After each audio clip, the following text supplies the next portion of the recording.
house, but I took a sabbatical for a year so that I could work on a project. So I'm working in a very simple kitchen now. And I thought that would be good really to, you know, to show that you don't need to have a big fancy kitchen to do wonderful cooking.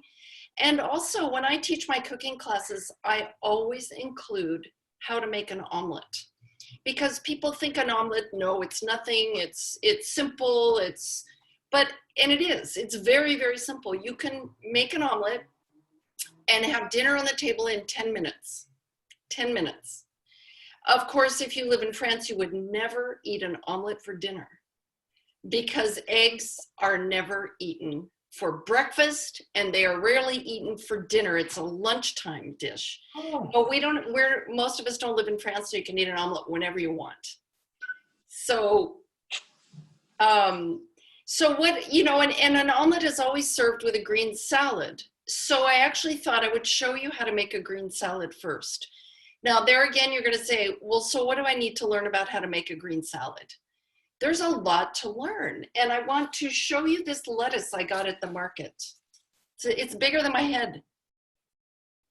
It's a butter lettuce, and it was picked last night. The farmer picked it last night. So when you get a lettuce like this, it's not washed and you have to wash it. And that's half the lesson in making a green salad. And my students always tease me because I get kind of, you might say severe when I'm talking about lettuce. It's like, no, that lettuce is not clean yet. So what you do first when you have a beautiful lettuce is you trim it. And then you separate the leaves, but you separate them very gently. You always treat a lettuce with tender care. Because I wish you could smell this. That's the one thing that Zoom has not figured out.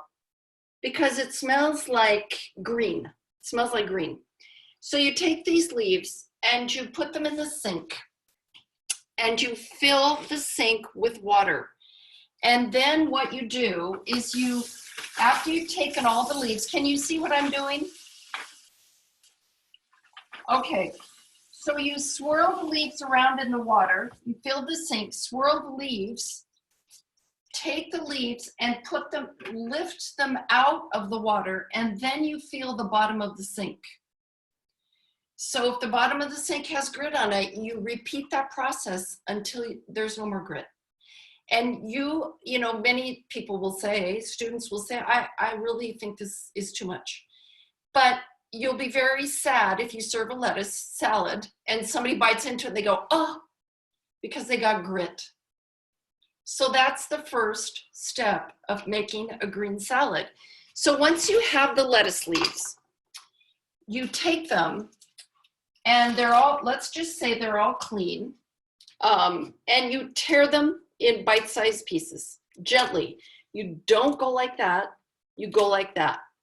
And the reason you do that is because when your guest is eating, or when your family's eating, or when you're eating, you know how if you get a big lettuce leaf, you have to cram it into your mouth and it's very uncomfortable. You don't want that to happen. So you tear the leaves, and then I'm gonna show you what you do with them after that. You see, you put them in a towel to dry. So you see these have all been torn, washed and torn. I had to wash these 4 times. And I just roll them up in a towel, which after I've spun it in the salad spinner so that the towel absorbs all the extra water, because you want the lettuce leaves dry. And the reason you want them dry is so they can absorb the vinaigrette. So now I'm going to show you how to make a vinaigrette. Okay, so what we have here, we have homemade red wine vinegar. Now, you can make your own vinegar. It's very easy. But you have to have leftover wine to make vinegar. So you take leftover wine and you put it in a jar with a mother of vinegar, which you'll find in the bottom of most vinegar jars. Now I'm adding Dijon style mustard, 2 teaspoons. You've got the recipe. Okay, I'm going to whisk that together. And I whisk it in the bowl that I'm going to toss the lettuce in. It's just more efficient that way. Then I add a nice big pinch of salt. And I add salt at that time because it'll dissolve in the vinegar. Susan, there is a question from one of the participants if it's possible to dry the lettuce, the salad with a paper towel. Paper towel. Yeah. Well, of course it's possible, but if you try, I guess part of my kitchen practice is to try to keep an ecological kitchen. So I really don't believe in paper towels. Thank you very much. Okay, so we've got our mustard, vinegar, salt, pepper, and then we have our secret blend of oil. So a true French classic vinaigrette, this is very classic vinaigrette. This is the vinaigrette you get on every lettuce in every restaurant in the country of France. And it's the one that you taste and you say, I've never had such a good salad in my life. It's the vinaigrette. So it's 3 tablespoons of a neutral vegetable oil, which I use peanut oil. Not peanut oil that tastes like peanuts, but peanut oil that really doesn't have a flavor.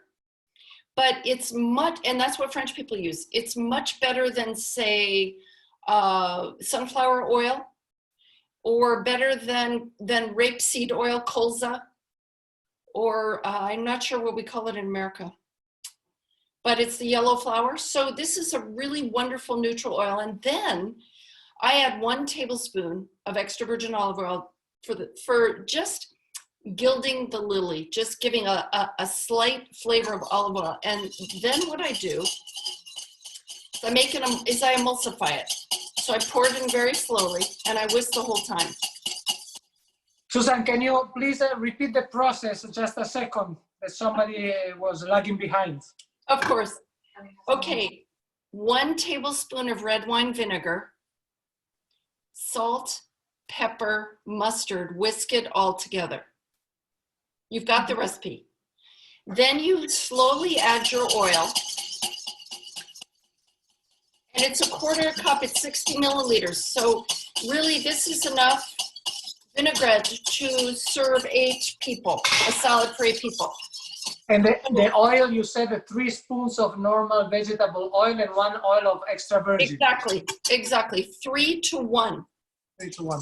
And if you don't have extra virgin oil, olive oil, it's okay, you can use all neutral oil. But I want you to see the texture of this vinaigrette. It's quite thick. So now there's a little secret that you can use, and you'll need to do it. You just put this bowl under the faucet and you go like this.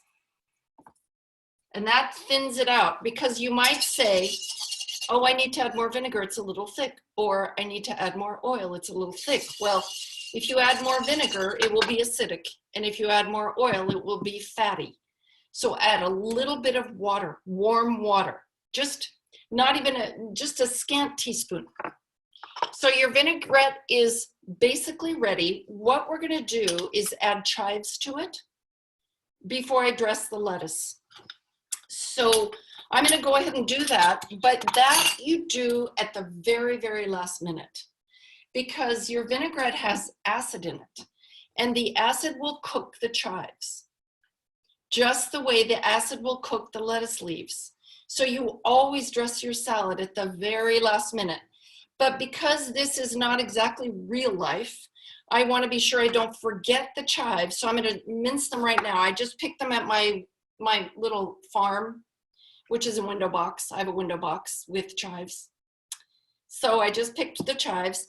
And what I'm going to do here, point that down. You just mince them as fine as you can mince them. Very, very tiny. And use quite a bit because you want to taste the chives in the salad. If you don't have chives, you can use shallots, and make sure that you mince them very, very fine, because you want people to get the flavor, but you don't necessarily want them to get a big bite of this. And you see I have 1 little tiny chive flower that's going in. That's beautiful. If you have flowers, go ahead and add the flower. They're edible and they're beautiful and they're delicious. So here we go. There we go. Get the whisk that in.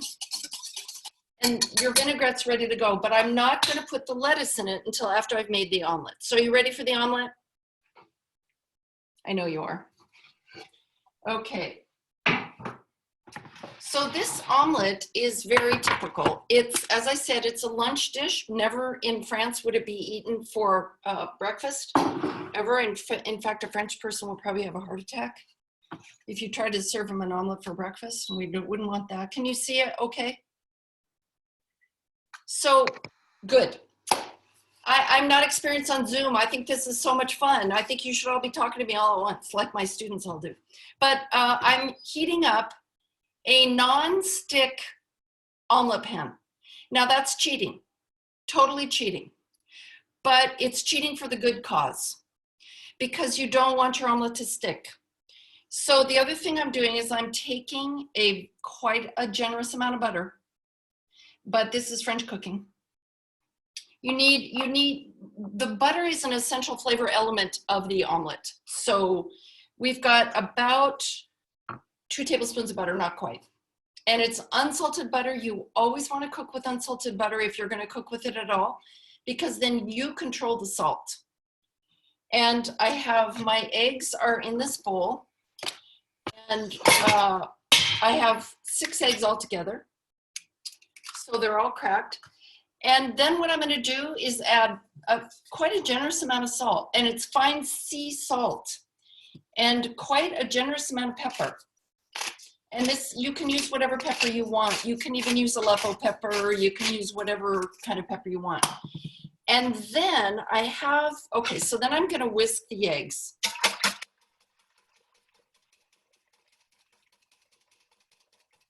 I'm just whisking just until they're broken. You don't need to get them foamy. You don't need to do anything like that. Now what I'm doing is I'm cutting the mint leaves that are going into the omelet in what's called a chiffonade. So let me show you how to do that. A chiffonade is very fine strips. Very, very fine strips of herb, you see? And that way, what you'll get is the flavor of the mint, but it won't overwhelm you or the omelet. And you might wonder what mint is doing in an omelet. You just have to trust me. It'll change your life.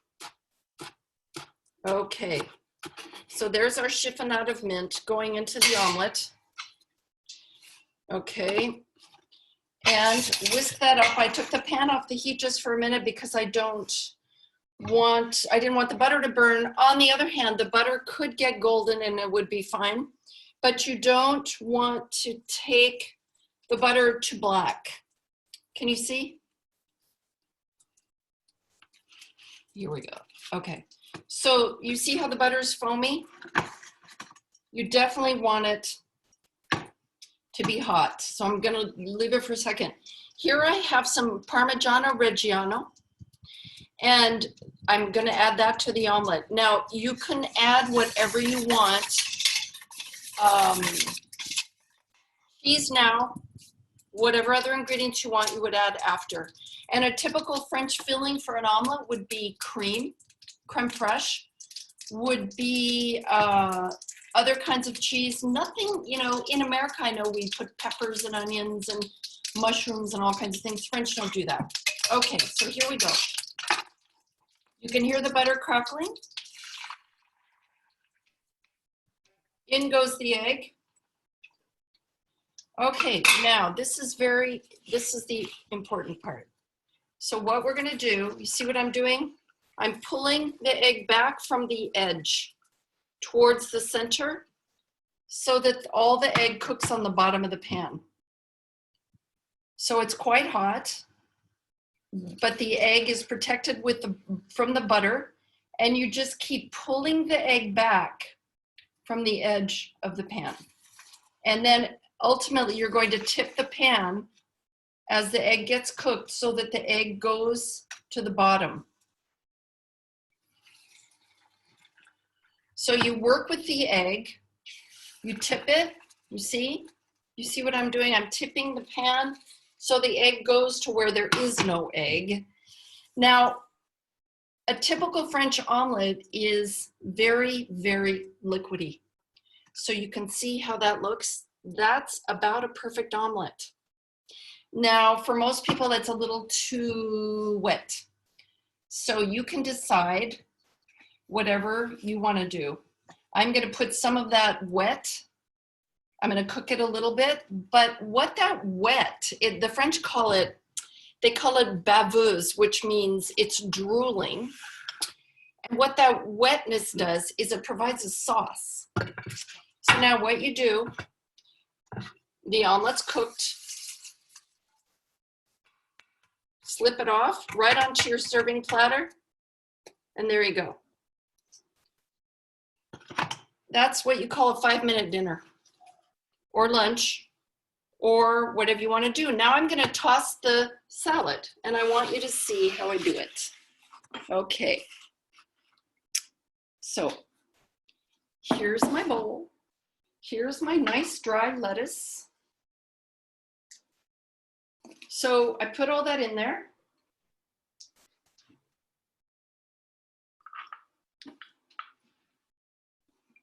Okay. And then this is actually very important. What you want to do is you want to dress your salad until it's tired. The French say you fatiguer la salade. So you see how I'm picking it up?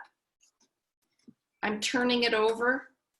I'm grabbing the vinaigrette at the bottom, turning it. This takes time because you want every leaf to be dressed. And I noticed a leaf just fell off the edge. Well, let's just say that I was a young woman looking for a husband and I was tossing the salad. Every leaf is a year until I get married. So you want to be very careful when you're tossing the salad if you're in a hurry. Not too many leaves falling out of the bowl. But you see, I'm lifting it up, I'm turning it over, and you do this until you feel the salad get heavy, which I can feel right now. So there is your beautiful omelet right there, and what you serve it with, baguette, of course. So I'm gonna cut the omelet. Actually, if you're at a cafe though, in France, you get the whole omelet. Probably not 6 eggs, this is 6. Probably get a 4-egg omelet for one person. And if you're at home, this omelet will feed, it depends, you know, it just depends who you are, what you're doing. But there you have it.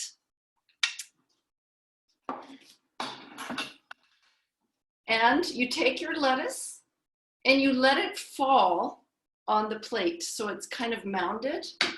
Take a little bit of fleur de sel to season it. Hold your fleur de sel up high like that. And a slice of baguette.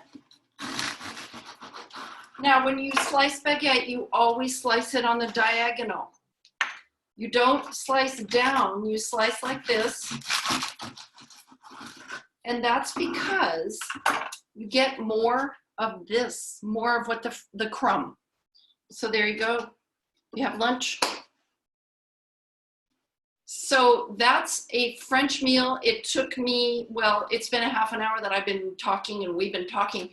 But if you get all your ingredients together, you've got a meal in 10 minutes and it's delicious.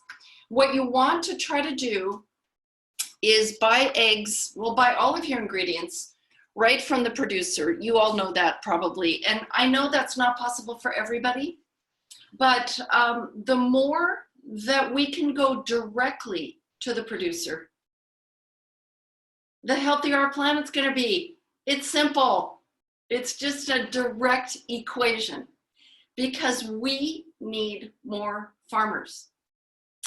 And if anything comes out of these last 2 months, 3 months, 4 months, 8 years, however long it's been, maybe that will be what the light bulb is that goes off in all of our heads. So I could really talk about this for 8 hours and I would be happy to, but if anybody has any questions, I'd love to answer them. If you'd like me to talk, do you want me to talk more about agriculture? Question from Susan. I agree. Somebody? Any questions? In just getting back for a second to shopping locally, I don't know where you all live. I don't know how possible it is. But I do know that there are more and more farmers markets everywhere, and more grocery stores, at least in France and I believe in the US, are trying to source locally. And if it hadn't been for local farmers during this pandemic, I don't think we would have had food to eat. So what's happening in France is the government is looking at how to relocalize food production, because that is our most fragile link in our survival. So maybe there's a silver lining. I agree, it's very important. Can I ask a question about the omelette? Is it a heretical thing to put bacon or something like mushrooms or something else, or is just at our pleasure? No, it's not heretical at all. But and when you need to do that, you know, when it's still in the pan, yeah, and you're pulling back the edges, you have to pre-cook the bacon, pre-cook the mushrooms, pre-cook whatever you're going to put in the middle, in the center, yeah, of the omelet, and sprinkle it on, and then turn it out onto the platter. All right, thank you. You're very welcome. I would also like to ask a question. Yes. Hello. Hi. Thank you very much, Susan. Very nice meeting you. My question is, when it's about the French culture, in fact, and we usually prefer having the omelette maybe for a light dinner or for the breakfast, but never for lunch. And why would they consider that for like a big lunch meal and not for the breakfast? It's nice to meet you too. Where do you live? I live in Turkey. Okay. You know, it's tradition more than anything. And honestly, the French eat a very simple breakfast, unless they live on a farm, but they would never eat eggs for breakfast. And to be honest with you, I just think it's habit. It's just a rule of life. And when you live in France, you realize there are millions of them. There are millions of rules of life. How you hold your wine glass, how you hold your knife and fork, how you set your table, whether you eat eggs in the morning. So I can't give you a specific reason for why, because anybody who produces eggs is up early to collect them, so they're there. But there is one thing. In France, you would never eat an egg straight from the chicken. You always let it ripen. So anybody who's got chickens, they write the date on the egg, so they know not to eat it the day that it's been laid. And then they don't have a big breakfast here. Breakfast for us in France is a bowl of coffee, a length of baguette, and butter and jam. That's it. And maybe that's why French people are small. I don't know. Thank you. Any other question for Susan? Yes? No? Today you are so quiet.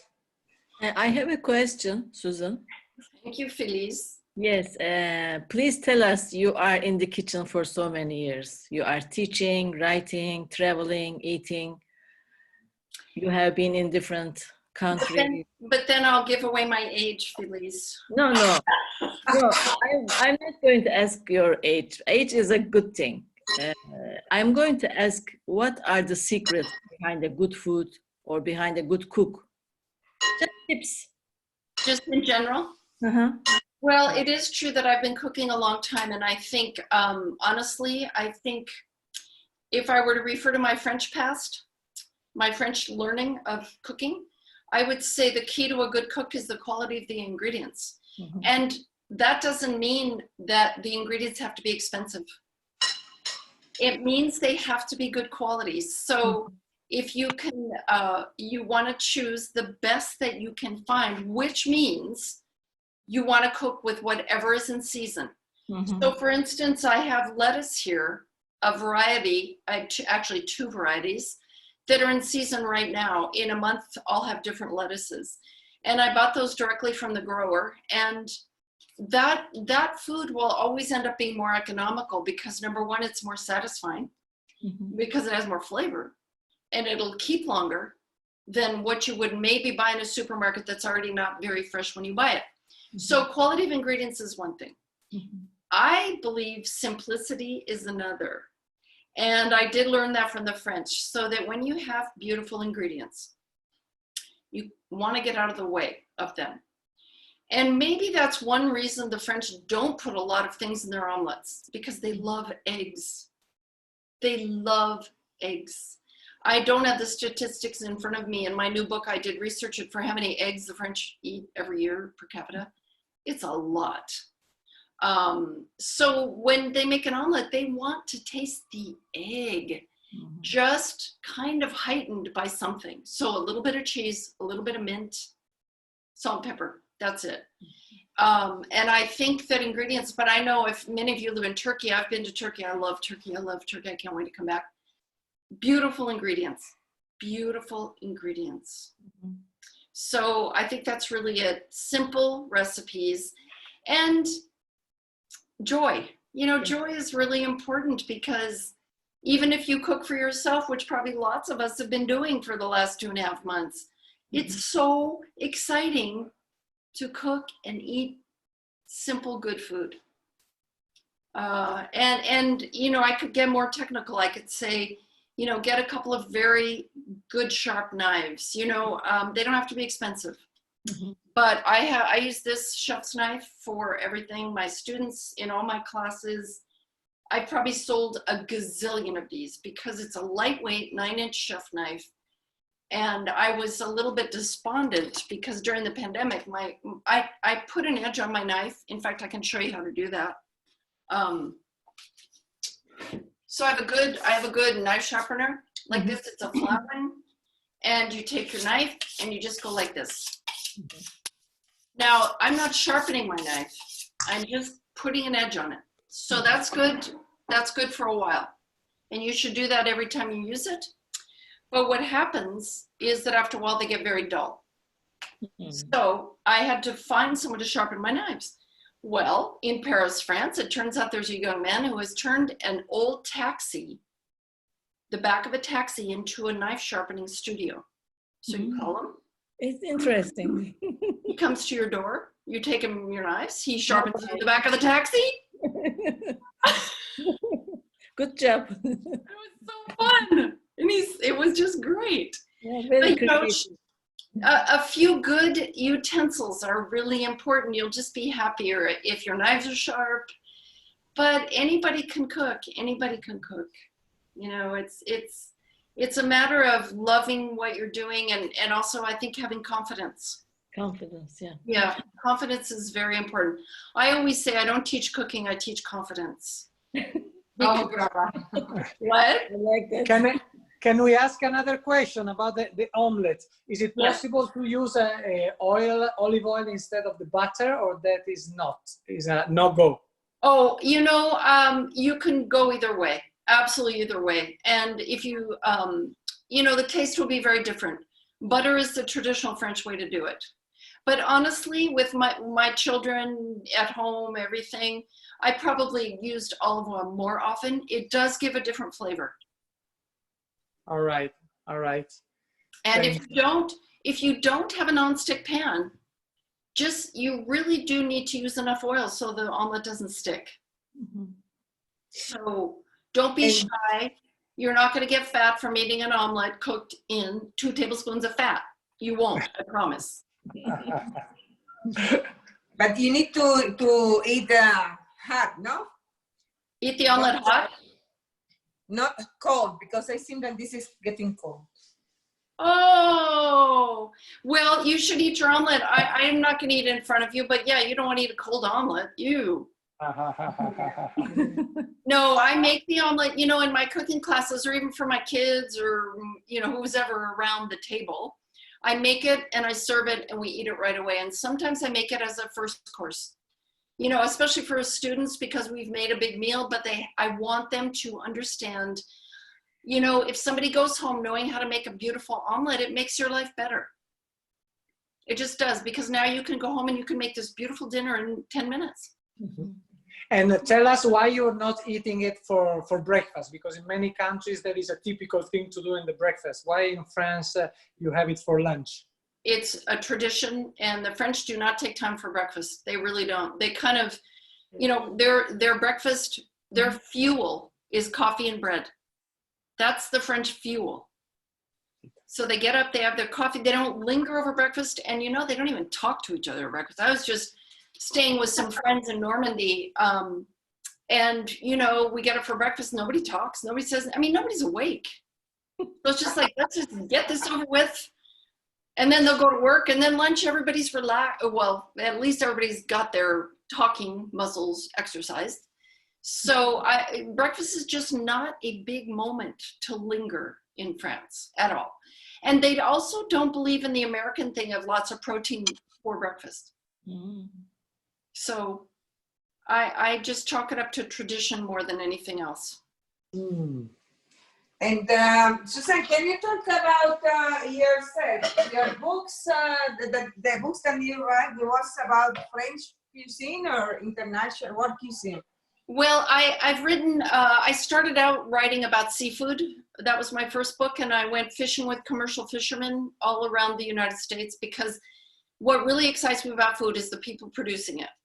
So I spent a lot of time on fishing boats, never got sick once, got caught in a storm once. And then I went on to write 3 farmhouse cooking books where I traveled around the US and visited farmers and talked to them about their work and their food. And then I came back to France, and I did the same type of book in France. And then I went to Italy and did the same book. And I spent, each of those books took me 3 years to write, because I interviewed a lot of people and I traveled a lot, and I wanted to see, what I was trying to figure out was, I wanted to put the consumer and the producer together. And this was way, way, way, way before farm to table. I mean, I was kind of, you know, I was kind of just wanting to understand what farmers were doing, what they were thinking about. And I thought if I could convey that to the consumer, that they would be much more excited and engaged in what they were eating. Do you love the omelet? I have a question. Yeah. Usually when I made an omelette before, I use some milk when I whisk in the eggs, but you do not, yeah? No milk, no water. Mm-hmm. You can, but you don't have to. And I think that, I think both milk, well, some people say water will lighten the omelet. Milk, I don't know what purpose it would serve, to be honest with you. But you can see, I really don't. And it's a very tender omelet that I made. So yes, you can use it, it won't hurt it, but it does dilute the viscosity of the egg. So your omelet will be a little bit looser, yeah. Can I comment, Susan? Very delicious, very delicious, very. It is. Omelette with mint. It's really new taste. Good. For me. Oh, good. I'm glad. So it's amazing. I also love simple food, because also in Italy we normally go for that.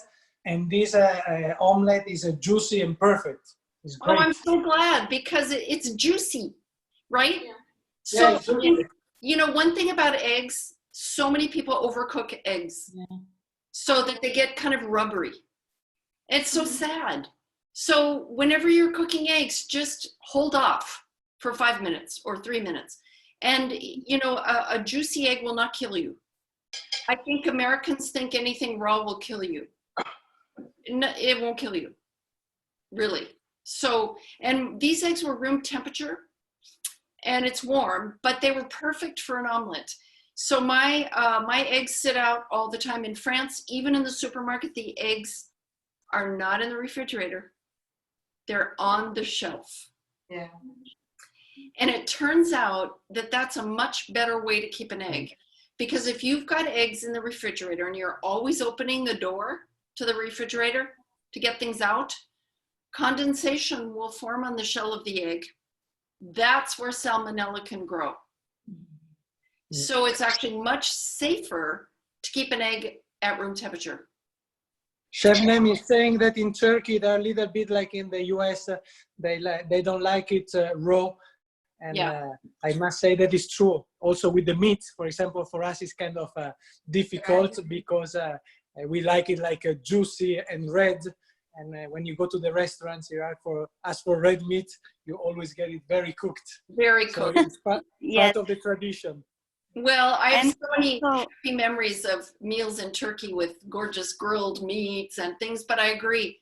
And in France, the whole thing with meat is they cook it blue, which Yeah. means it's basically raw inside. I So love it. steak especially. But I wanted to show you my egg holder. You see? So the eggs, you see how the eggs sit in there? It's beautiful. It's, you know, find something like that and, or I don't know, make something and put them on your counter. It makes a difference. I have mine outside too. Oh, Yes, it's for Easter. I keep it for Easter, but I. oh, it's perfect. Yeah. Perfect. Use. Thank you.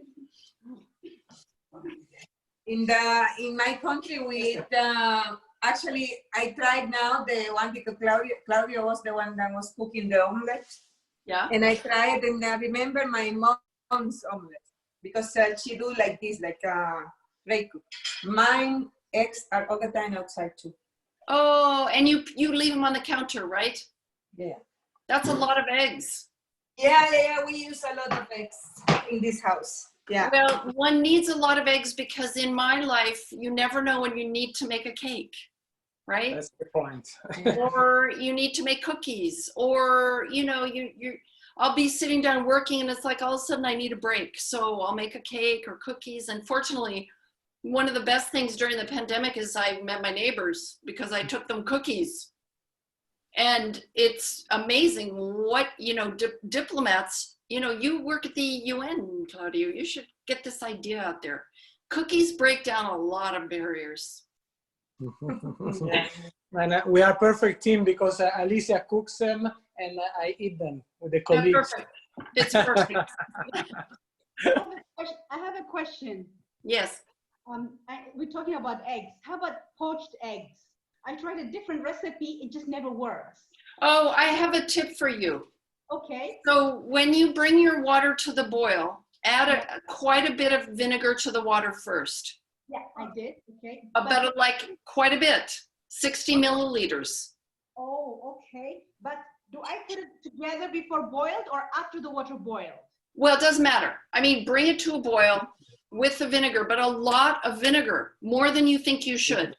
What is the Then- proportion, Susan? Pardon? Water to vinegar proportion, 1 to what? Okay, I don't exactly know, Felice. I just know that if you have a moderate sized pan, so let's say you've got 2 to 3 liters of water. And I know that the dilution will not be the same, but you pour at least 60 milliliters of vinegar in. And you can just use white vinegar. The same vinegar that you use to clean things with. Use that in your eggs. You know, there's sort of no point of using a fancy vinegar. But what that does is it keeps the egg together. And you don't want your water boiling like this. You want a rolling boil. So I would say put your heat at medium high. You see the vortex in your water? That's where you break your egg. So the vortex is swirling and it makes the white curl around the yolk. And there again, use a slotted spoon, and you don't want to leave it in there too long, 2.5 minutes, 3 minutes, that's it. And then lift it out and get yourself a towel. This is what I do. I get a towel in my left hand, I lift it out and I put the spoon on the towel so that it grabs the water from the egg. And then I set it on a plate. Because in France, we don't care if our poached eggs are hot. And so you can do all your poached eggs and then they go on top of a salad, or they go on top of, I make poached eggs all the time, squash puree. You can saute mushrooms and puree them and put them on top of mushrooms, and grilled shallots on top, or a lot of times I'll poach eggs in a soup. You know, you make soup and then you put poached eggs in the soup. You know, in Turkey, they put over yogurt, garlic yogurt mixture. Really? Sorry. Oh, yum. Mhm. And when do you eat that, for breakfast? Breakfast, lunch, it depends. Or Okay. main dish, as a main dish with bread, because yogurt is protein, egg is protein with garlic, with some drizzle butter or olive oil on top with mint, not mint, Aleppo pepper, Turkish pepper. Aleppo peppers, yeah. That sounds delicious. Mhm. I have a recipe in my new book. My new book is coming out next January. And it's called Plat du Jour. So it's very, it's an omelet kind of book, you know, omelets and stews and soups. And King Henry VI loved garlic. And so he ate it all the time, and he smelled horrible because he ate it all the time. But he had a recipe for potato soup, potato garlic soup that you poach eggs in. Oh my So I put it in the book. It's wonderful. And it's kind of like a surprise because you've got the soup and the eggs are kind of hiding in it, and you break it and the egg yolk goes into the soup. It's really good. Surprise dish. Yeah. There is a question from, no, actually Shebnem would like to explain why in Turkey they like it well cooked. Please go ahead. And after Let us know. Chetnen is Tiguereda, I think, that had a question about the pot. But Chetnen and then Tiguereda. Okay, thank you. I think it's because of our past historical experience with some infectious diseases, and which I also uncovered during this pandemic period, that people always want to avoid anything that may cause them get sick. So that's why we're just so much careful about cooking meat in order to prevent any bacteria remaining. So that's very interesting. So often the bacteria comes after the cooking, actually, you know. Yeah, you're right. And that's something that people get that wrong idea about it. Tell me, is it the same with fish? In Turkey, is fish overcooked? Absolutely. Maybe not just overcooked, because we also like it. I mean, at least I also like it medium, not overcooked, but we don't like raw fish. Okay. So are there sushi bars though in cities? Well, I, for one, as you avoid the paper towel, I avoid sushi, but it's my personal preference. I'm from the southeast region of Turkey, so I'm more of the spice hot type of person, rather than fish. But obviously there are, but I'm not sure if they are so quality type of sushi bars. Maybe some other Turkish participants may answer to that. I want to answer about the rare, medium, undercooked. It's a matter of preference of the families.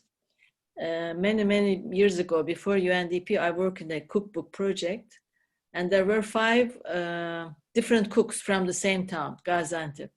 And they were always arguing about the same dish with different versions. And I said, who is right? Everybody is right. Because everybody has a different background, economic, social, cultural, and some mothers are creative, some mothers are traditional, some husbands are very strict. You know, it affects the cooking. Yeah. That's why Turks, in a way, some families prefer rare, some families prefer medium, some prefer overcooked. You know, the same with egg. There's a very famous professor, sorry, Canan Karatay, for example, she says in her TV programs, don't overcook the egg. When you overcook the egg, it turns into a different material. It's not anymore egg, and it doesn't give you any health beneficial. You cannot benefit from that egg. So, I mean, it's related to your culture, your family, your background, your city. So it's a huge country. So we cannot classify Turkey as, you know, Turks can do this, cook this way, or Turks cannot cook this way. It's a matter of also practice and also science. If they read about cookbooks, if they follow up the new approach, then they in a way modify their cooking techniques. You know, I do want to say something about cooking eggs, which relates to the omelet.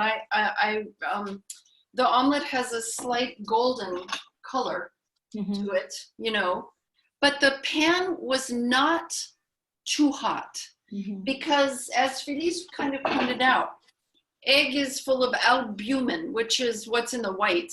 And if you get it too hot, it turns rubbery. So it's same, fish has a lot of albumin in it also. So when you're grilling fish or you're cooking fish, you don't want to do it too hot because you don't want to have that chemical transformation take place. So the byword really, I mean, the omelet is quick. You need it hot enough so that it starts to cook as soon as it hits the pan, but you're moving it the whole time. You know, you're moving the pan, you know how I moved it so the uncooked egg went to the edge. So really it's not in contact with the pan all that much. It's a question of the hot butter, the hot egg on the less hot egg. So when you're cooking eggs, you want to think gentle. Yeah. Yeah. Because you'll have a much more tender product. Perfect, perfect. So I want to say that the Parmigiano Reggiano that I used, I'm lucky enough, I get it from the Vacca Rossa, which is a little red-skinned cow, and it's like a premium Parmigiano Reggiano, and it's very hard to get a hold of this cheese, but I just have an Italian store downstairs, so I can run down and get my little piece of Vacca Rossa, and it's wonderful. Oh, lucky you. Give me the address, please, that I come. So, but you must have local cheeses wherever you are that are kind of hard, like a Parmigiano. I know if I don't have Parmigiano, I use a hard goat cheese or a hard sheep's milk cheese, or, you know, you can use a lot. You can use what you have that's local. Totally. In that sense, here in Turkey, we're very lucky because a goat cheese is delicious. Oh, okay. I think that the Tiguerera had that question for a pan, Tiguerera. You are in it, okay. Poached eggs. Yeah, but you was showing the pan to say something? You froze, Tiguerera. Oh, the connection froze? Internet. Yeah, the connection froze. Shoot. Did you poach an egg? Yeah, this pan here. Perfect. It's a small, yeah. Perfect. So you add 60 milliliters of vinegar. Thank you. Now, if you want to, once you take the egg out, you can dip it in some hot water, clear water, to take the taste of vinegar off. But honestly, I've done the test, and I don't get the taste of vinegar in my egg. And that step is very easy. You just put a bowl of hot water near your stove. You take it out of the vinegar water, dip it in the water to rinse it. So that's up to you. If you get a taste of vinegar, you might want to do that. Thank you. You're welcome. Another question for Susan? Susan, please tell about your first book. I read it, you know, maybe twice or three times. Your first book. Oh. The memoir? Yeah, your home, you are coming from States to Paris and learning French, and then the rest is in. Well, you know, actually, Felice, that was about my fifth book. But I moved to France. I learned to cook in France. I lived in France for 4 years. I worked on books, and then I moved to the States. I moved back to France with a husband and a son. We bought an old rundown convent. And it took 10 years to fix it up and put in a professional kitchen. And the convent is right in the center of a town of 20,000 people. So it's not the bucolic countryside, but it's a country town. And right across the street is a beautiful big cathedral. So my neighbor for 27 years was a cathedral. And with all these Gothic statues on it. The cathedral was built between the 11th and 12th century. So in this year that I'm away from my house, there's a certain bishop on the front of the cathedral who was my companion for all those years.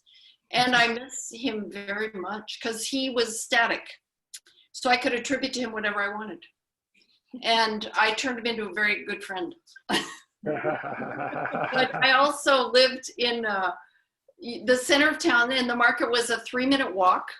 So twice a week I had a fresh market. And, I'm a bicycle rider. So in 10 minutes I could be out bicycling around the fields. And it was, it was a wonderful place to live. And that's where I raised my kids.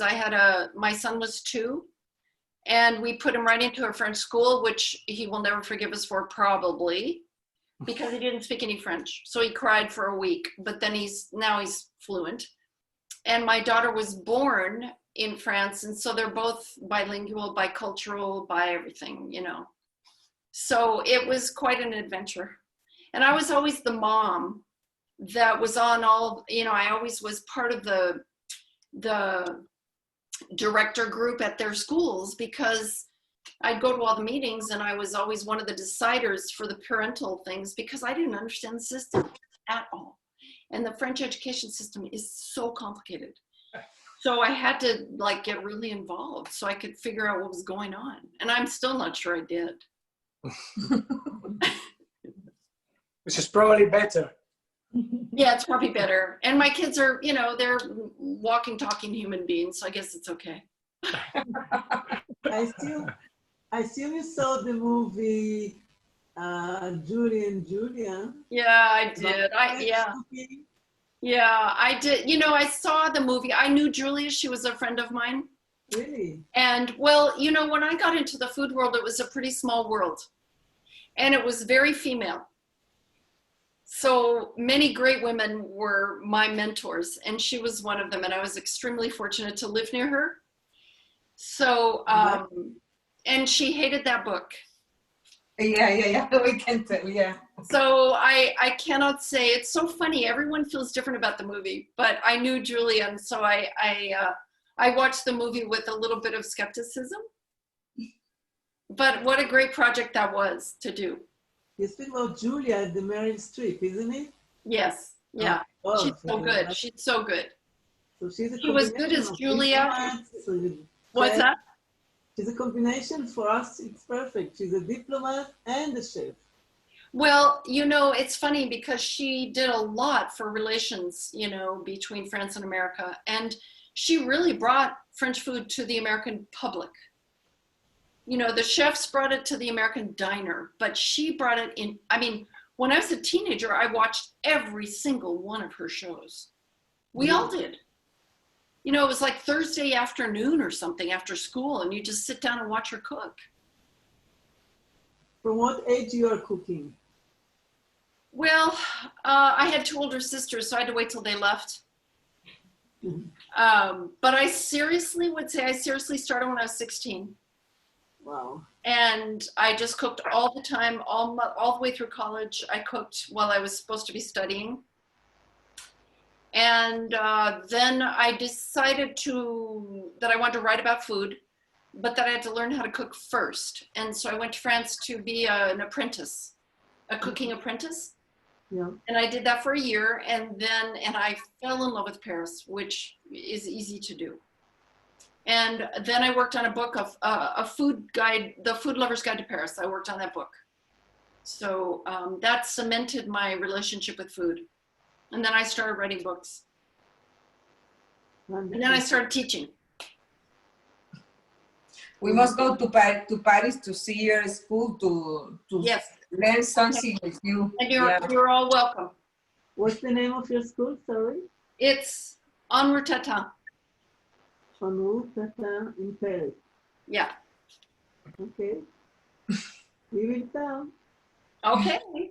So I have a website. You can go to my website, and if you want to get books, you can click on my website. And I think that the link does not take you to Amazon. It might, though. But now with this crisis, do you think that they are doing delivery? You are doing delivery. What's that? Around the world. With the crisis, you are doing delivery. Okay, it's working. Oh, good. Yeah, and at the beginning of the crisis here, because the French love their bookstores so much, they wouldn't let Amazon send books. to people Same. because they were afraid it was going to put all the bookstores out of business. And when the bookstores opened here, I mean, just to say the French are readers like nobody I've ever seen before. Every single bookstore did something like 37 more times more business than they'd ever done in their lives. People were just like begging to get in to buy books. Isn't that great? I think it's so great. Great. It's fantastic. It's fantastic. I think that I will have your books soon. I will Good. look for them. And if you want, I'll sign labels and send them to you. Thank you. Thank you Thank so you much. so much, Alicia, for organizing this. And thank you all for coming. Thank you. I did my first, what Claudia did his first omelette, good ones, and he already ate. I prepare my first good omelette. Yes, then my life is worthwhile. My work is. Oh, can I show the plate? So I didn't. Totally, because I can virtually cook anything in this world, but omelette was elusive so There far. you go. That's why I wanted to do an omelet. Everybody thinks it's easy, and it is, but you have to know how to do it. Yes. Exactly. So Thank you. Claudio, next time saute mushrooms or bacon or whatever you want. You just put it in there. Yeah, I will. We send you a picture. Good. You want to hear how my husband is making an omelette? How? He How? is taking beating the eggs, and he put it in on a pan in a very small heat, like half an hour. Well, that's how the That's French what he make knows since he's a child. That's what he's doing. the French, when they make scrambled eggs, I mean, a chef whisks eggs, adds equal amount of butter and cream, and cooks it for 45 minutes in a water bath. Like Ben Marie. Yeah, Okay. Yeah. It's delicious, but I never had 45 minutes to make scrambled eggs in my life. Yeah. It's really fun. Look, better dish for 45 minutes, not omelette. Right. Risotto. Risotto. Muhammada. Muhammad. One of my favorite foods. Yeah. Oh, Oh, it's delicious. What? Muhammad. I love it. Yeah. The walnut dip. Syrian and Lebanese, and I don't know Turkish. Well, thank you so much, Susan. And I need to say thank you to all of you. But we will see something. It's like 15 minutes, I think. But let me check only one thing. There is a little surprise that Alicia has prepared. I wanted to Oh my say God. thank you not only to Susan, but Felix and Lisa there. She was today so active. And she was the one that introduced to us Susan. My honor. And Felix is in Istanbul. She is an expert in food. She said that she is foodie, but she is really expert in food. Oh, I met her because, because she was the one that introduced me with the Gaziantep food. Thank you forever. Thank you. And Susan, she makes yuvarlama, Alicia makes yuvarlama. I think that I am Gaziantep expert now because of Felix.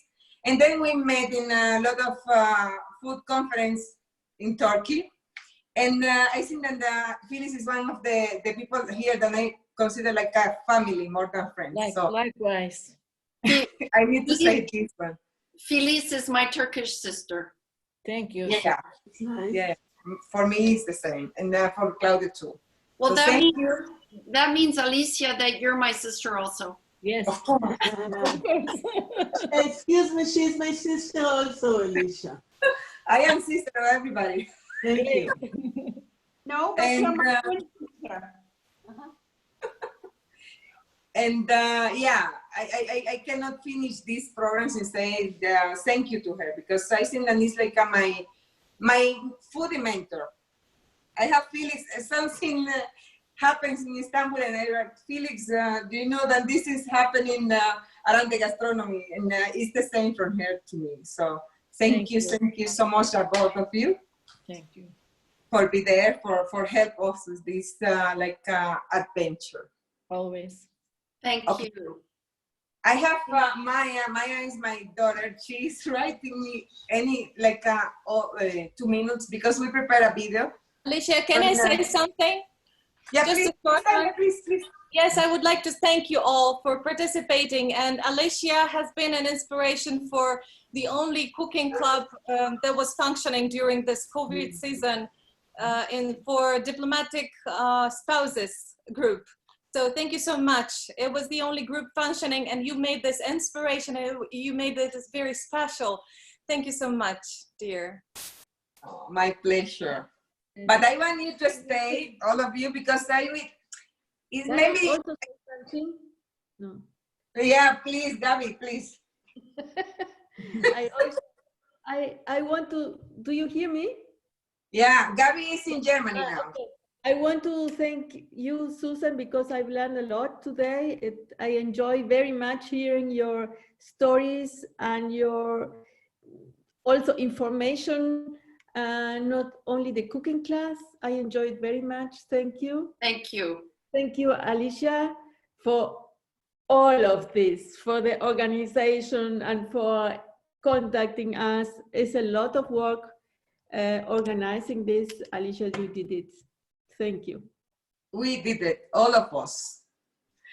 And now, if you let me, I can, Maya can put the video about the last 7 weeks. I try to do it shortly. Alicia, Maya, I have something to say. please, Maya. Since if it's okay, since Shebnet is with us, can you sing for us a little song, say goodbye? Like something that pops out of your head. She has a beautiful voice. Yeah. Yes, like for 3-4 minutes, pick up any song you like. Sorry if I put you on the spot. Yeah? I know wearing restaurant. Yeah, okay. I don't know if my voice is going to come up that great. Something out of the top of your head. I'm sure it will be great. Yeah. What? Sorry? We will be happy to hear you, dear. Yeah. Okay. Any song you love to sing, something that comes on top of your head. All right. Dancing to it. Okay. Well, it's an honor. Well, thank you so much for the bad voice at the end of the day.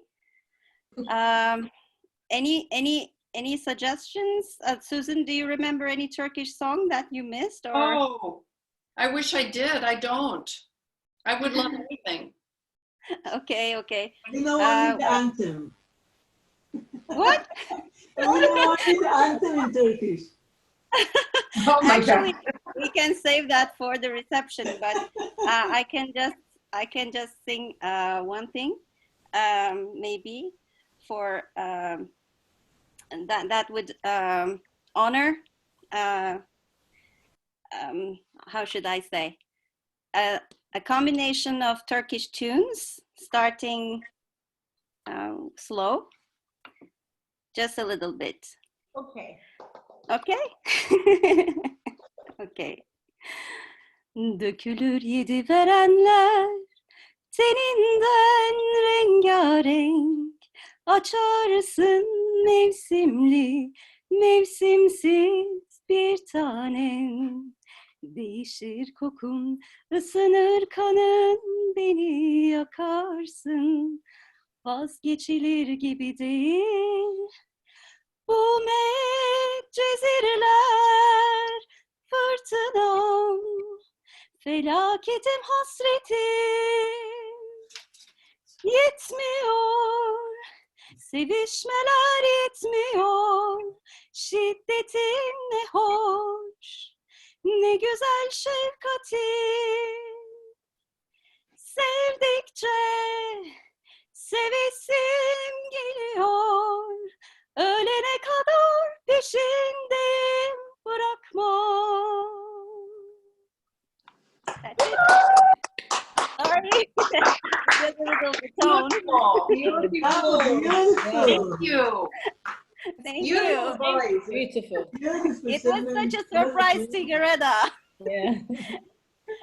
like I had this problem here and couldn't sing well. It was perfect, Shebnem. Thank you. Thank you. Thank you very much, Susan. By the way. Oh, Thank you. we will put now a small video to finish the class. Thank you again so much for being here for these 7 weeks. Susan, you will be soon in this video too. So I have your space. Maya? I can. Where's Maya? Behind the scenes. I would like to.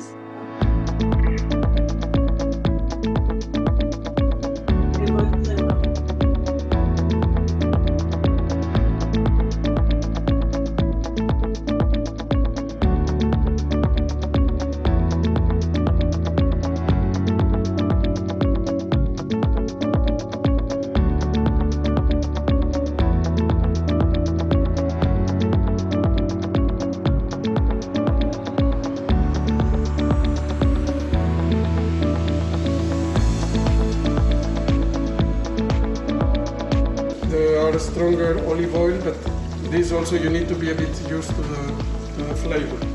It's quite common to have it always, and then when you go to a bar or this you can have also this as a tapa. No? We eat normally the tortillas, the main dish. Advance, we need to wipe the eggs.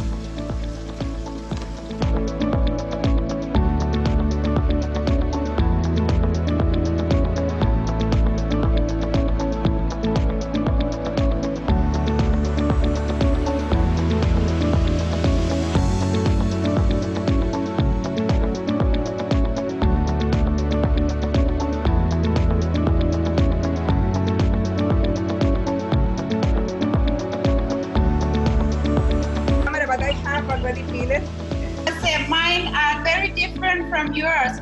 About if you can do this falafel with pre-boiled, pre-cooked chickpeas. The answer is no, much work. And then put in your fridge. For this one. Wow! This was delicious. It's my first ever falafel. My greatest story. Have a look. See? Oh! Wow!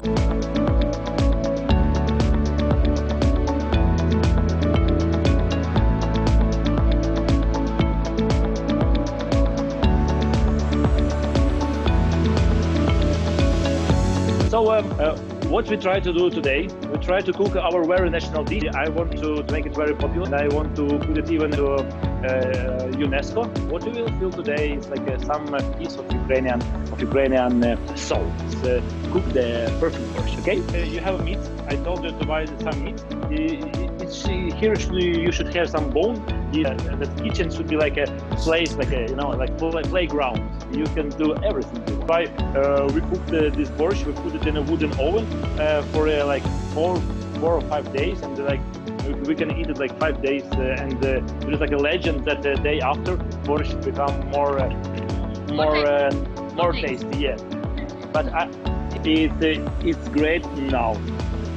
We put in some nice wooden plate. Now I put here just a bit of the sour cream. Should take the onions, and you should eat it in a quite interesting way. Eat the borscht, because with the onions, it's a bit, it's a bit like spicy, and after that, when you put the spoon of the hot borscht, it cleans you on, and again onions, again borscht. It's like some history, Thank you, enjoy, and stay at home,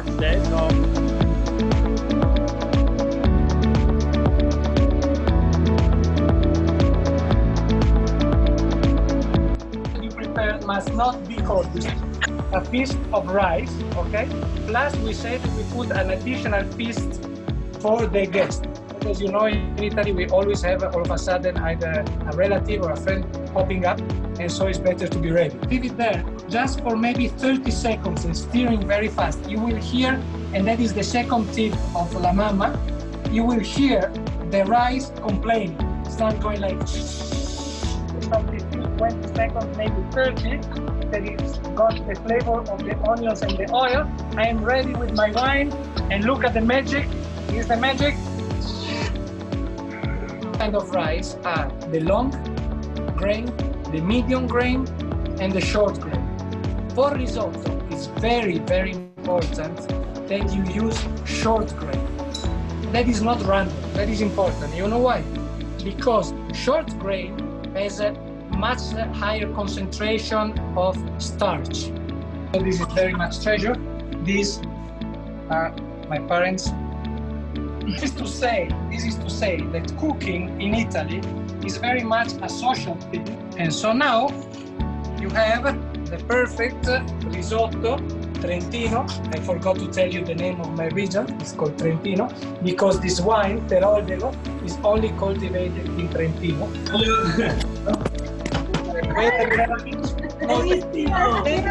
Qué rico, propio, salud. It tastes delicious. Yeah.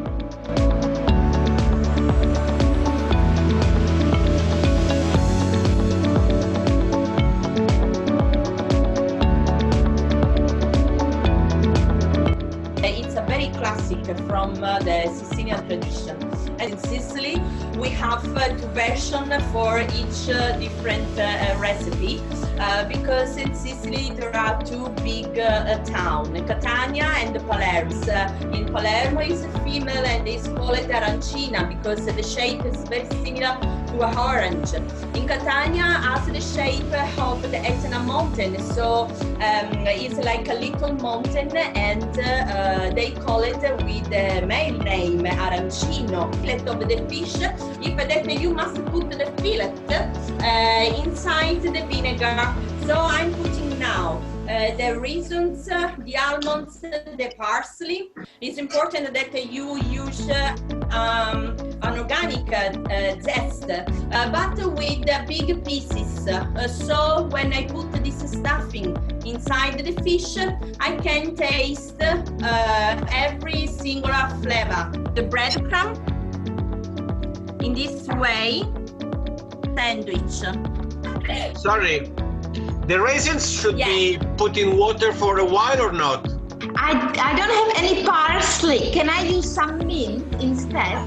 Queste cose così piccole è un po' difficile. È un po' difficile, però sai, like Livio, in this moment, you can make a cake with the fish. A layered cake. How long do we bake it? We cut in the middle. You will have a cake with the stuffing. Can we replace the fish with some other seafood like calamari, for example? Yes? If you have the calamari, you can change in the stuffing the orange with the tomatoes. They are amazing. Can you see? Yeah. Yes.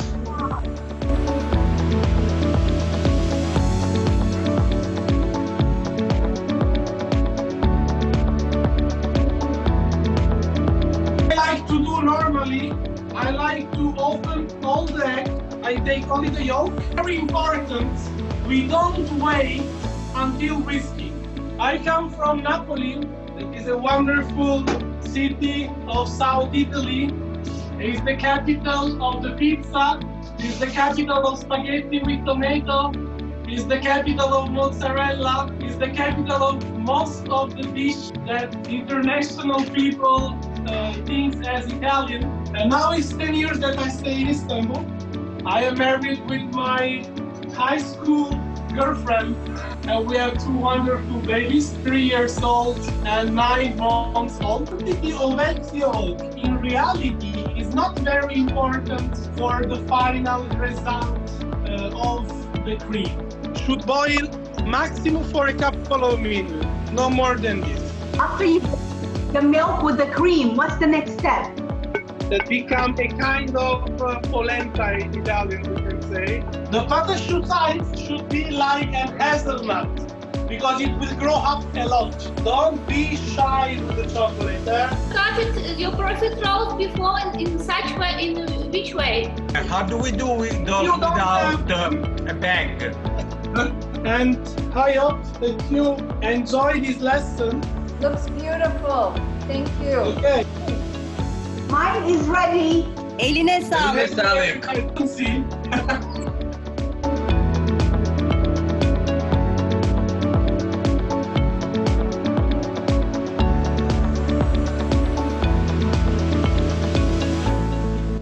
Reason why I wanted to cook this dish is because my mom was doing it very good. I love cooking, and during this time when I'm at home too, I have been cooking every day because it's like sort of a meditation for me, because we put aubergine in most of the special things that we're cooking. We have got a lot of mezzes with like small dishes that we drink with raki as well for with aubergine. But today the one I'm going to make you is Alina's. The best choice is olive oil, but something similar to that could be okay. Maybe you already know it, but I just wanted to show you. So we open the oven like this, we put it there, and then we turn it like for example, great Turkish industry has invented this one. I already roasted my aubergine, so we're ready to go.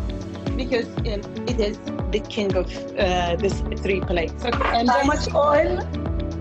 You can do it with Dana too, but Dana would not be as soft as lamb when doing this. Can tell us a joke meanwhile. In Turkish cuisine, we eat well-cooked meat. It's good, it's nice to have that fat of the lamb because it gives a lot of taste. Like this.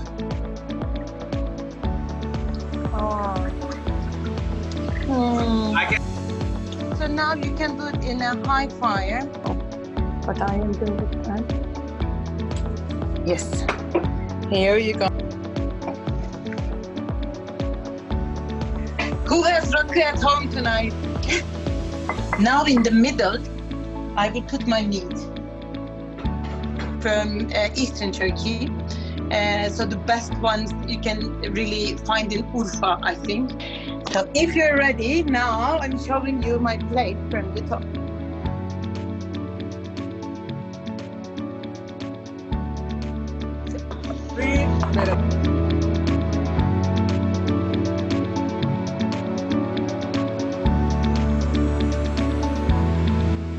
So we are very proud of you, Yuri, and thank you so much that you found time to join us today. Different between chicken Kiev and cotlet de volaille and corn. So our mise en place, we start from the butter. At the table I have the piece of butter, it's 100 grams. The chicken Kiev comes to Ukraine, or earlier it was Russian Empire, with French cookers. They make the message to the chicken, and this butter goes to in the fillet, start to make the mashed potato. I know that you make mashed potato at home, who can keep the form, you know, because olive oil can keep the form from you, not on you, because it will be the splash of hot water. You don't want it, believe me.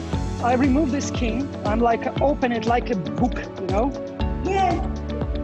We put this chicken Kiev and the eggs again. Should totally cover it. Fried oil. We put it in the oven. Where did you learn how to prepare this? My alma mater was in Paris. I studied in Ferrandi school and in Ritz Escoffier school. So I make the chicken Kiev at the first time at the Paris. Now I'll make it everywhere when I make the Ukrainian gastronomy. What's your secret to avoid lumps in mashed potato? Potato is ready, you can see. All excursion. How long do we fry the Kiev? That's all. Ours. Beautiful, bravo. The smell is fantastic. The butter. It's like Oh, really nice. in France, I broke it. The blue like sky today. Yes, sure. I can show you. Oh, I leave you because... Thank you very much.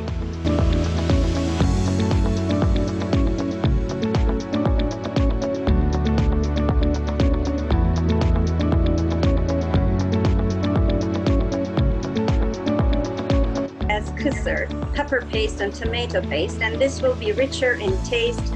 So how come everybody is getting in love with it? And I asked this as an academic question. But I'm very glad that you joined us this evening. Şebnem is an honorary member of Sham Cooking Club and Sham in general. Cook together, you know, with a Turkish woman rather than with a male chef. Hot water or hot water? The size of your glass, and you put the bulgur. What type of bulgur do you use? The first one is for çiğ köfte, and I'm going to explain also the relationship with çiğ köfte to this Hatay kısır. I would call delicious in quote. What does really delicious mean, and what people understand from taste? You can have, well, you still have cumin and cinnamon. Always forces us to find food which is delicious, is to mix all these and start checking it, checking the softness of it. How much tomato paste? Make this a whole. I have my bulgur in the big pan. Great. Now mine looks okay. Should I add some salt or not? You can have lettuce, and lettuce can be used here also as a holder. Mine is like this. Final product. Everybody finished it. Şebnem, I put acı biber salçası instead of katli, but mine is very spicy, but I love it. I love it. Okay. Wow, it looks great. Yeah, sure. Hey, Michael, I saw it now. Easy, Sicily.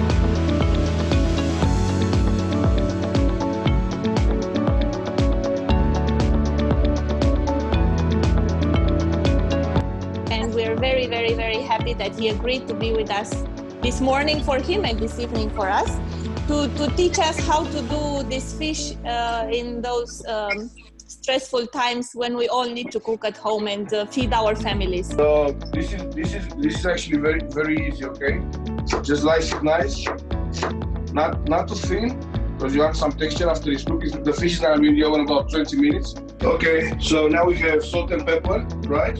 And then we're gonna give some of the fennel, right? And we're just gonna stuff it. Okay. Alexander, I have a question. If I have a fish, what can I do? When you're gonna put a fish, you're gonna cook it like in natural position on the belly, okay? And just flip it, okay? And that's what you want, okay? We're gonna need a 3-hour show for that. I'm kidding. That's gonna need smoke in the oven and. How many degrees? 270 or 200 degrees. If we have. Mine is ready. Here we go. And we're gonna set it on 20 minutes, okay? Or it's a spine. If it's warm, you can touch it here. If it's warm, then the fish is cooked, okay? If it's cold, then it needs more time. That's how you check on the fish. Now, for our tomatoes, we're just gonna cut them in fours.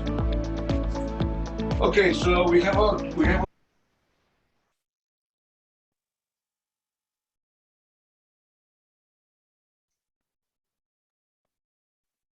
tomatoes here. They pretty much dried. Our fish is done. It has 12 minutes left for 4 cuts for 1 petal, and then just go. Very easy with it. We're gonna start our sauce when everybody's ready, because we pretty much have everything, right? Nice job, chef. Can I use this red basil, not green? Yeah. I can use a dry one a little bit. Do we need to crush the coriander seeds or? Yes. Then just lightly coat the tomato as well. So it's kind of like half cooked, half fresh sauce, right? This size, it's almost done, but it's not done yet. So with a knife, you're just gonna go inside. We don't want to go through all the way, just to separate the 2 sides of the fish, okay? Taking the skin from the tail, right? Near the belly. So you can see it's still on the bone a bit, and it's pink, which this is exactly what we want, right? You want it right in the middle.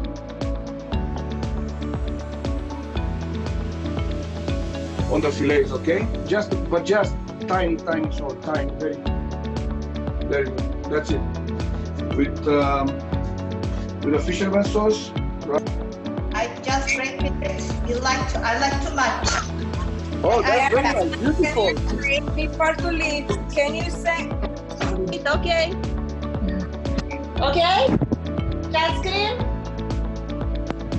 Bravo. Nice. I use the zucchini.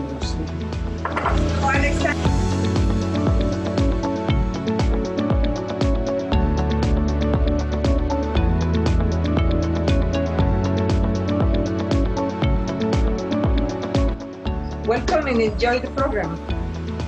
Spending good time around a good food. So if you succeed your rice, obviously you've succeeded your sushi. But I can use 220 grams, yeah? Yes, and then now I will show you also how to remove the skin easily from the salmon if you had a fillet.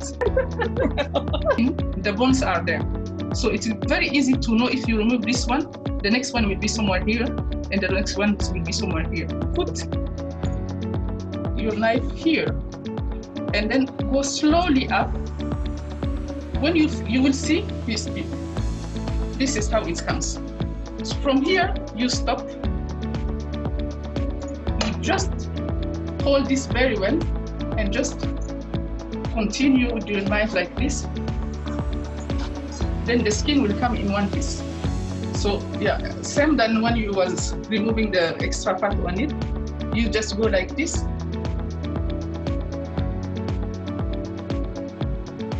And start to make your super perfect. It again and do the same process. Wow, they look delicious. So the shiny down. The shiny down on the plastic, yes. So you see, this is the part that always goes for the kids or for the dad or for the mom. So. Just cut it just in one way. Don't. Okay. I just want to say thank you. Thank you so much for following the lesson, and then continue to make more and more sushi and enjoy it with your family. Bye. Thank you so much. Bye. Enjoying it. Bye bye, Mile. This is mine. It's fantastic. Fantastic. I have another one.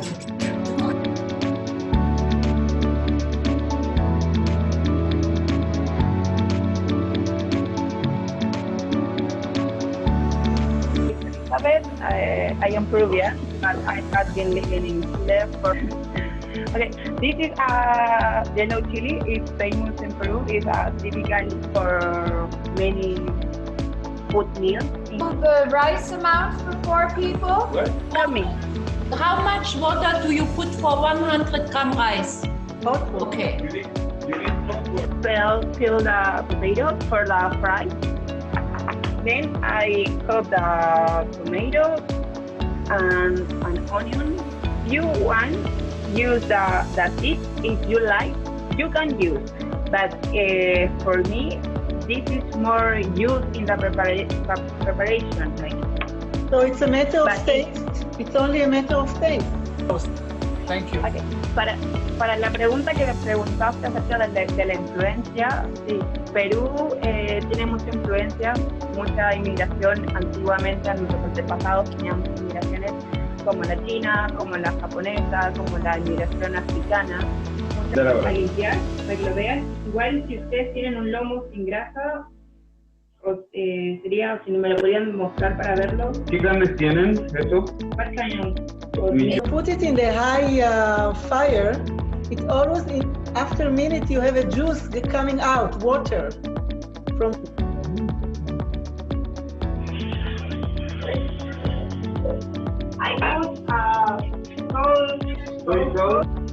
I have also a question. What about the soy sauce? When do you put the soy sauce? The onion, tomato, chili, the potato fry. The rice, how do you make it so nice? Made it. It's a lomo saltado. It's the best in Peru. Everyone tells. Bye. Thank you so much. Can you put this? One, everybody. Thank you. Thank you, everybody. I have a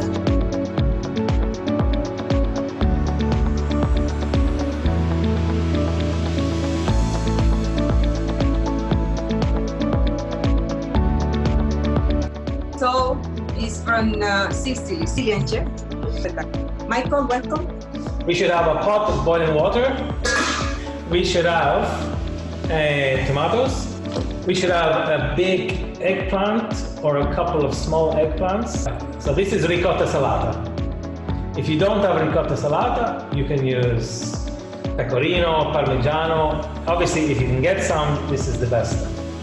So I want you to put a little X in the bottom.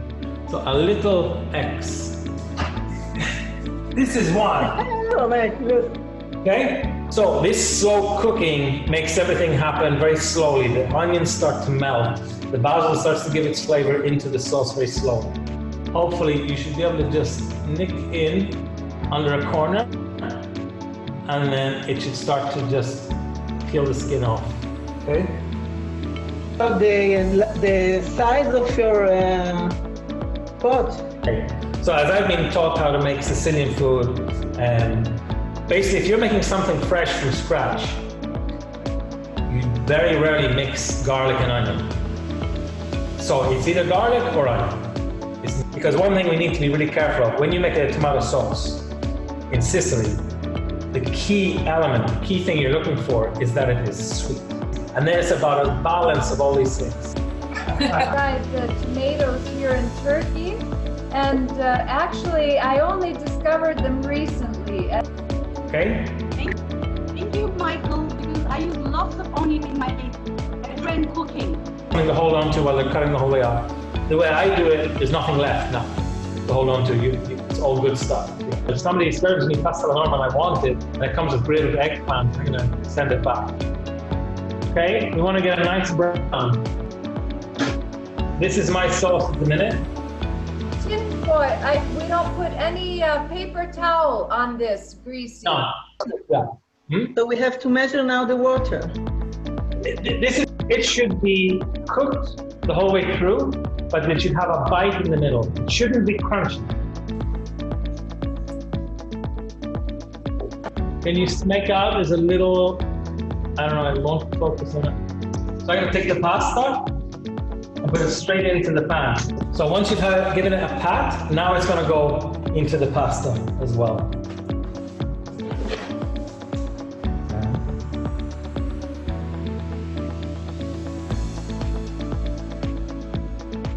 Can you zoom on it? So each of these paintings is like a different epoch of time in Sicily.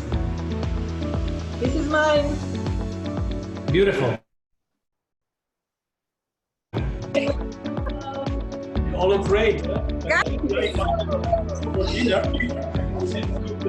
Thank you. This was so wonderful. I realized how much I don't know about pasta. Mike. Oh my God. It was amazing. Buon appetito.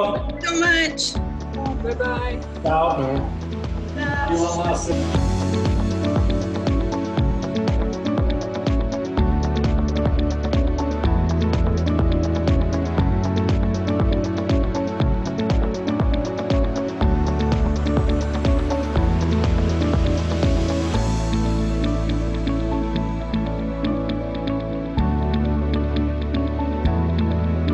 And I just wonder how many countries are here?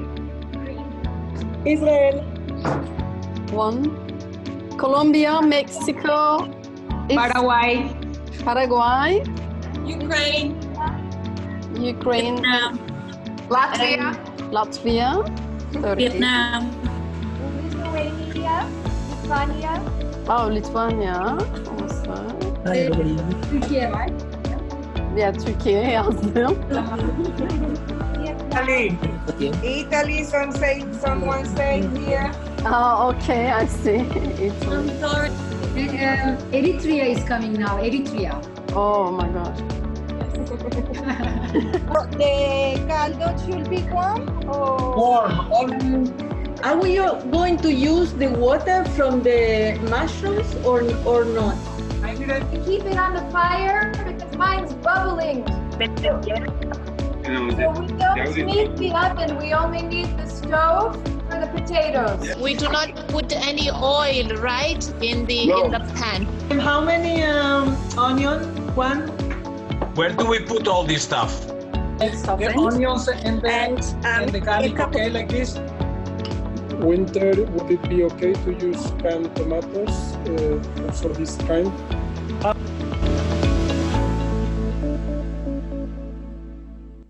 Yeah, we want to see a refrigerator.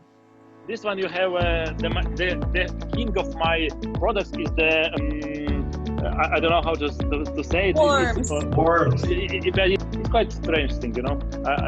Everyone thinks that in my fridge someone dead. I'm going to tell everybody that this is a risotto.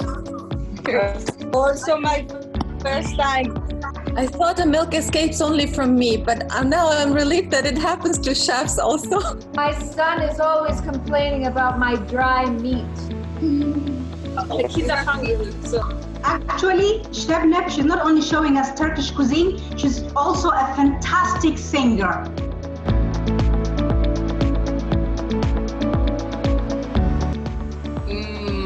It would be nice. Hello. Lindo. Oh my God! Sorry, Welcome to the club. Welcome to the club. Welcome. Wow! Oh, have a good Miss you too. It was like a lot of years I was spent without you. The magazine. Like this. Wait, it's mine. You're a great teacher. Oh, a spoon. I am ready to use glass. Claudio, I am ready for a glass, not for a spoon or fork. I'm ready for a glass. You are welcome in Sicily. Hey, ciao.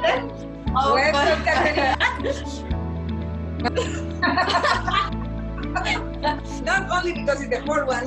Because we have.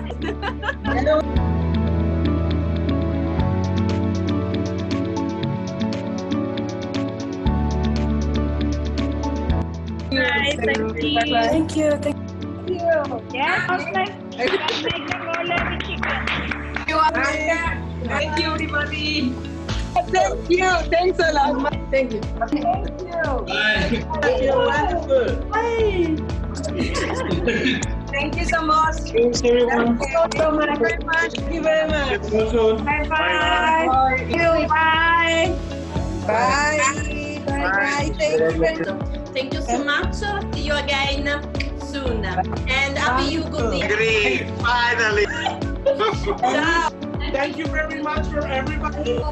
Thank you so much. Thank you so much. Thank you very much. Good afternoon. Good evening. Amazing public. Have a good evening, a good weekend. Thank you so much.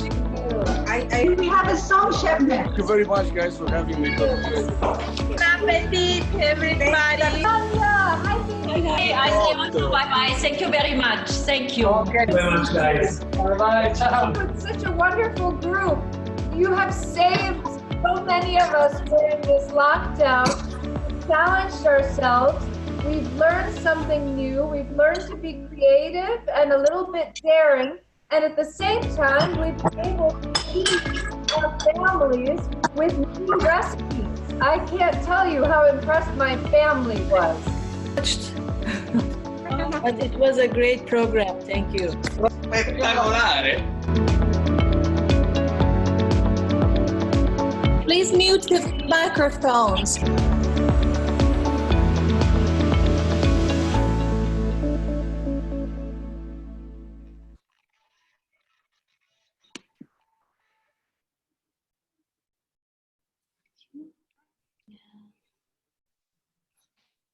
That was amazing. Amazing. Thank you so much. Thank you. That was You made me cry, Alicia and Claudio. Thank you so much, dear. Thank you. You're wonderful. So wonderful. Alicia is crying now. Me too. Me too. Me too. I want to sing this song to Maya. Please, Maya, Where's come. Maya? That'll help. It's too long, I know, but was 7 weeks, 14 chef, and it's the shortest, and I could do it. Maya is here. Maya is here. This is a song, Israeli song about a girl named Maya, and Maya is the name, as I said to Maya already, the most popular name in Israel. So it goes like this. Alicia, I am even more emotional and in tears because I'm leaving this town. So I'm gonna miss it. I know, dear, I know.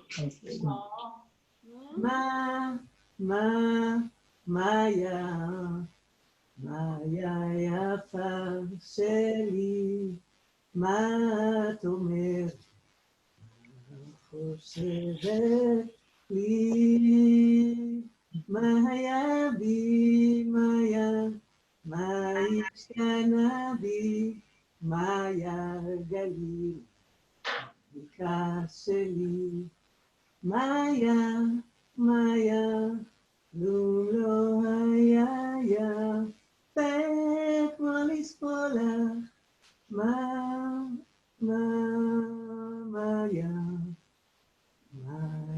קטנה שלי.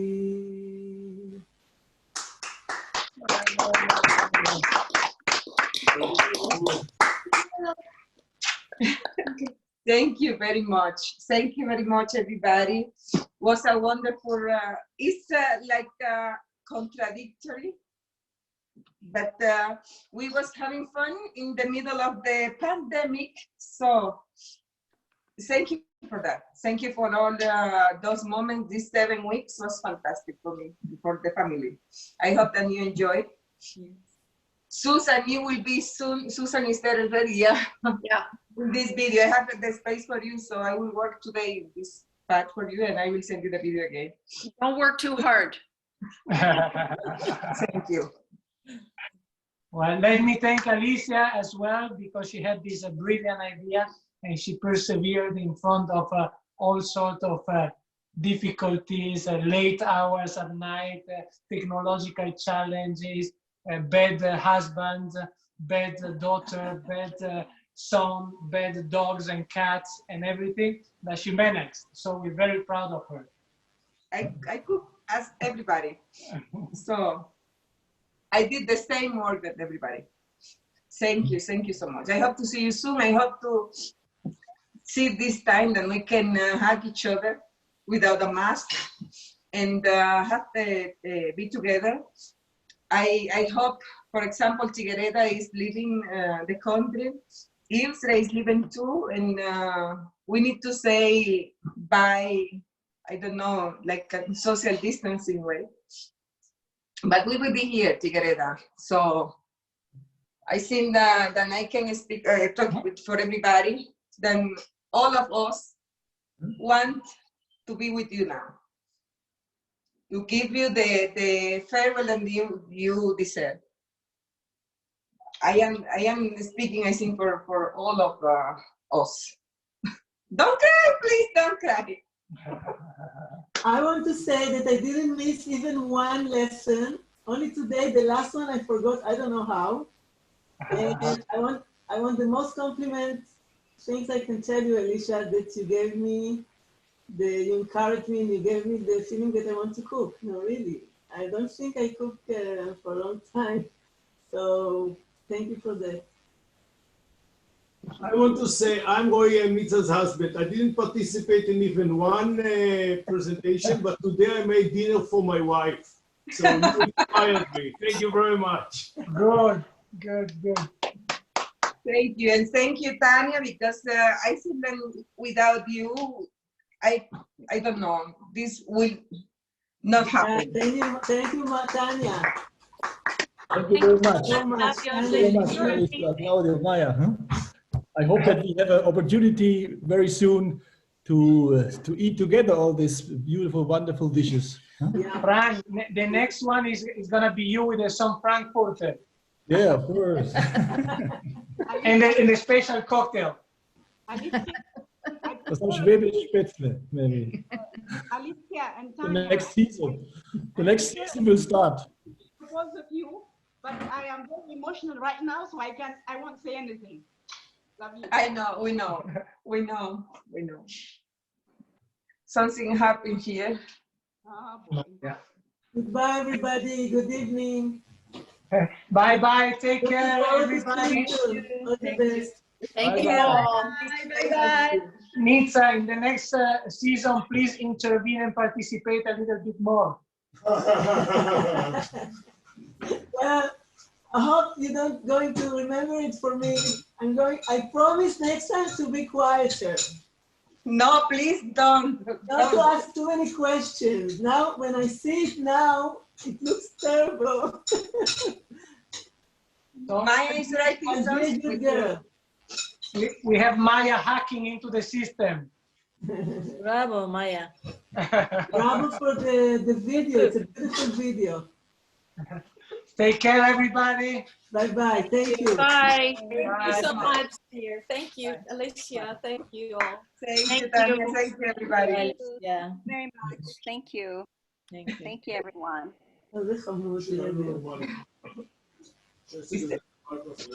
Shalom. No, Maya. Yeah. Arrivederci.